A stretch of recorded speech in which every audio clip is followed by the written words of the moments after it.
Di konten ini saya ingin menantang Pak Prabowo untuk melakukan gebrakan yang berbahaya namun harus dilakukan saat ini. Jika tidak, ia akan dilanda oleh krisis kepercayaan dan skenario penumbangan Pak Prabowo akan semakin mudah untuk dilakukan. Tapi sebelumnya kita bahas dulu soal Trump, Putin, dan Xi Jinping. Ini penting teman-teman supaya pemahaman kita nantinya akan lebih komprehensif. Pertama kita mulai dari Trump. Donald Trump bukan orang gila teman-teman. Di saat para pemimpin barat masih sibuk berpidato tentang nilai-nilai demokrasi yang sopan, Trump menyadari satu hal yang pahit. Dalam dunia yang keras ini, demokrasi liberal yang lamban adalah resep menuju kehancuran bagi Amerika. Bayangkan Anda sedang balapan lari, Anda mengikuti aturan, harus pakai sepatu lari, tidak boleh menyenggol, dan harus menunggu peluit. Sementara itu, lawan Anda, Cina dan Rusia, berlari menggunakan motor, memotong jalan, dan tidak peduli pada peluit. Jika Anda tetap bertahan pada aturan kesopanan demokrasi tadi, Anda bukan orang baik, Anda adalah pecundang yang naif. Itulah psikologi Trump hari ini yang kemudian dibalutkan dalam perubahan strategi Amerika dalam geopolitiknya atau psikostrategi. Trump tahu bahwa demokrasi liberal saat ini telah menjadi sistem yang pertama lamban.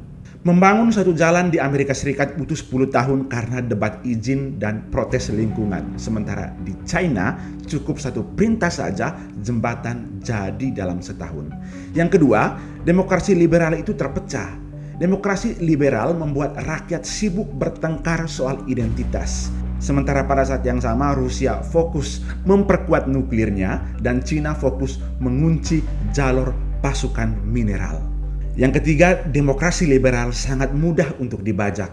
Kebijakan negara ditentukan oleh donatur kampanye atau oligarki yang hanya berpikir untung dalam 4 tahun. Itu kalau di Amerika. Kalau di Indonesia, mereka hanya berpikir untung dalam waktu 5 tahun. Bukan visi bangsa untuk membangun selama 50 sampai dengan 100 tahun seperti yang dilakukan Cina. Jika kita melihat Trump hari ini sepertinya bukan pemimpin di negara demokrasi. Tapi itu semua sadar dilakukan Trump. Ia memilih menjadi preman bagi Amerika karena ia tahu sistem komando sentralistik Cina dan Rusia jauh lebih efektif di era multipolar dan banyak krisis ini. Mulai dari peperangan, ada krisis keuangan, krisis energi, sumber daya alam, dan lain sebagainya. Namun Indonesia tidak perlu meniru Trump, Cina, atau Rusia. Kita punya peta rahasia yang sudah lama dilakukan, tapi selama ini selalu diabaikan. Apa yang seharusnya dilakukan oleh Pak Prabowo? Untuk memahami posisi Presiden Prabowo saat ini, kita harus melibatkan 3 luka besar dalam sejarah kita. Dan yang menulis sejarah itu tidak hanya kita sendiri, tapi karena faktor geopolitik dunia yang sedang berkecamuk. Kita mulai dari tahun 1945 teman-teman.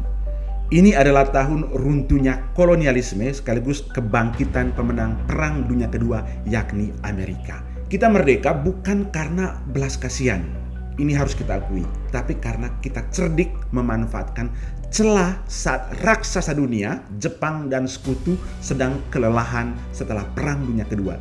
Apalagi pada saat itu Jepang yang sedang menjajah Indonesia dibom oleh Amerika Serikat di Hiroshima dan Nagasaki yang membuat sistem bernegaranya menjadi lumpuh total.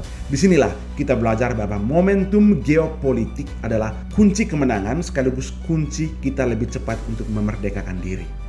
Yang kedua, fase 1965 atau fase bipolar ketika kita terjepit di perang dingin antara Amerika dan Uni Soviet.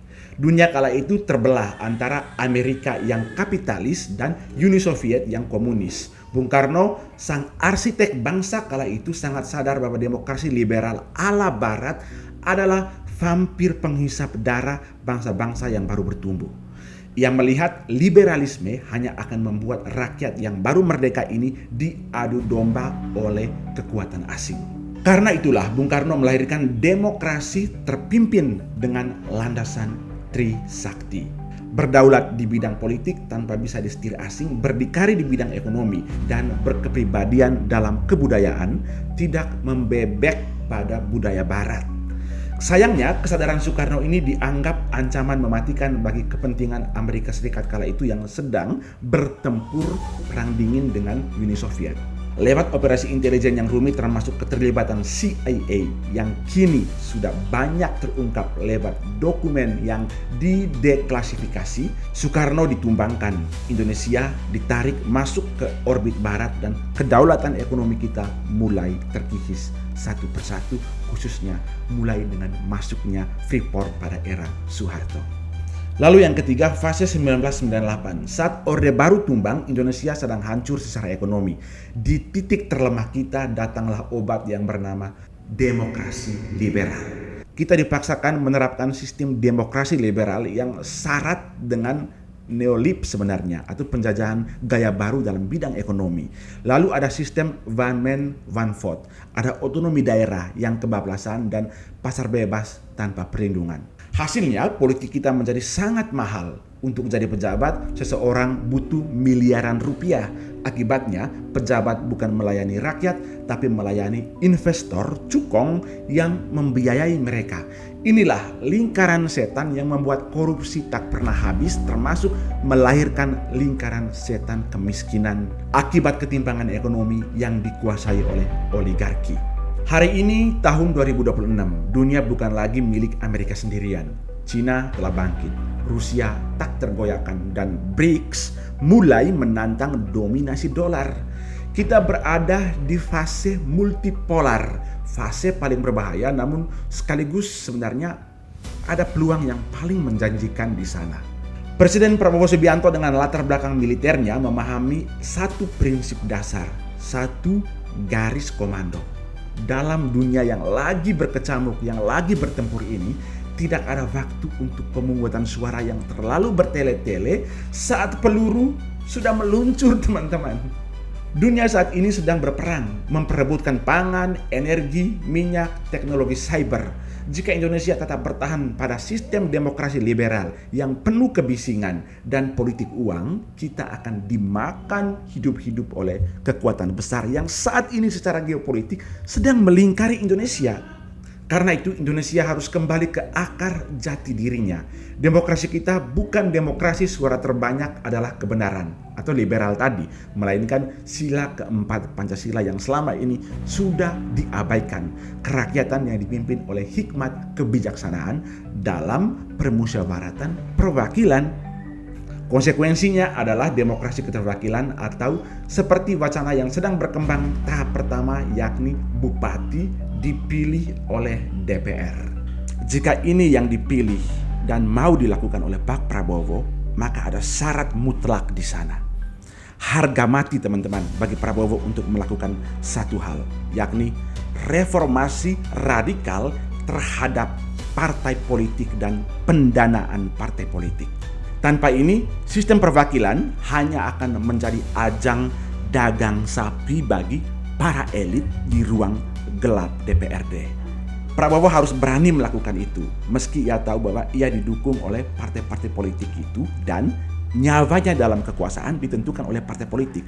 Tapi ia harus dan wajib melakukan ini.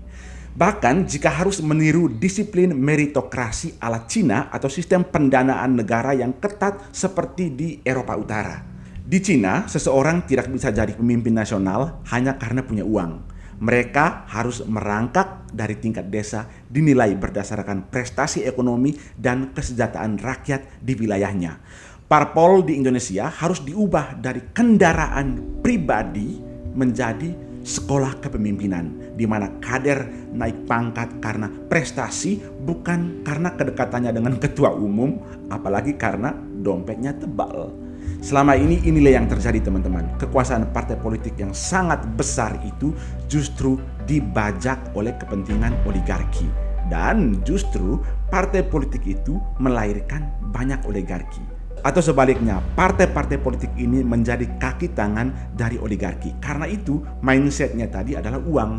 Atau Prabowo menggunakan cara yang kedua, atau seperti di Eropa Utara. Prabowo harus memutus tali pusar parpol dengan oligarki ini. Caranya, negara membiayai 100% operasional parpol dengan audit yang sangat kejam. Sekali lagi dengan audit yang sangat kejam. Jika terbukti ada 1 rupiah uang gelap masuk ke dalam partai politik, maka partai itu harus dibubarkan. Dengan begitu DPR tidak lagi berutang budi pada pengusaha, kepada ketua partai, melainkan hanya patuh pada garis komando presiden dan kepentingan rakyat.